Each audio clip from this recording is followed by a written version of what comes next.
Well, it's official. The Xbox One S All Digital Edition is coming, and it's making a lot of people ask themselves whether the future of gaming is indeed digital, and what we'd be missing out on if we abandoned discs. Putting aside the fact that some clever users have pointed out that the acronym of the new console spells out Xbox One Sad Edition, which is very funny, let's dig into whether or not this is the box we're looking for. So at a basic level, what are they offering, Eddie?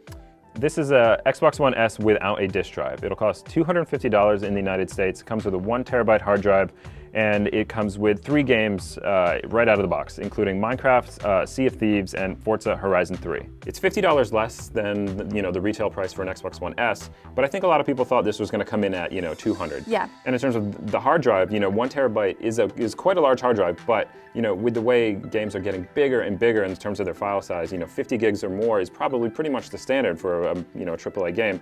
And you look at Halo: The Master Chief Collection, that's one of Microsoft's marquee first-party titles. That's more than 70 gigs. So that 1 terabyte, in addition to the software space the console is going to require to begin with, it's going to fill up really, really quickly. Right. So let's talk about the price. I think is really interesting.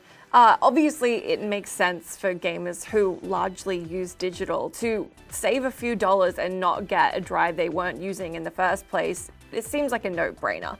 But I guess the other thing that's worth considering is you won't have the option anymore. So say like a mate buys a $60 game, you can, and it's on a disc, you can no longer borrow it. You won't have that option to trade in old games for new ones. If you were into buying like a full-priced game, you won't then be able to on-sell it, maybe make some of that money back. All of those things will be like out of the realm of possibility. So I think that's worth considering, and why I think people were expecting to maybe get a few more dollars off.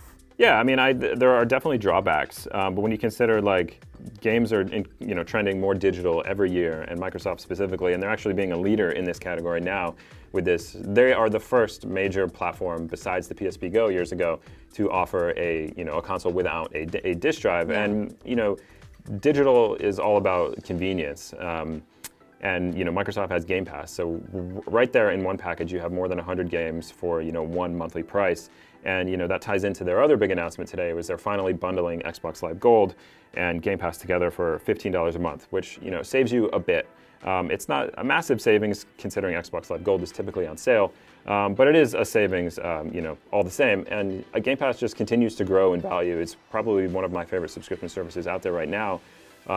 There's new games added every month, and it'll be really interesting to see what they do in the future with that, considering they also have their cloud streaming platform coming up, which is also 100% digital. So it'll be really interesting to follow how this all plays out. Sure, and if you're already a consumer who really focuses on digital and doesn't mind too much about the retail or a hardware aspect, and you are saving $50 on your console and then $5 on your monthly subscription to getting this Game Pass, especially if that's something you're already doing, that does definitely make it seem like a better value proposition. Absolutely, and I think the other thing to consider here and really stress is that this is like, Microsoft is not saying digital is the only way forward. Yeah. We're never going to make discs. Your disc-based life is no longer supported. This is one console out of their variety of offerings, including the traditional Xbox One S, the Xbox One X. There's rumors that at E3 they're going to announce a couple more consoles.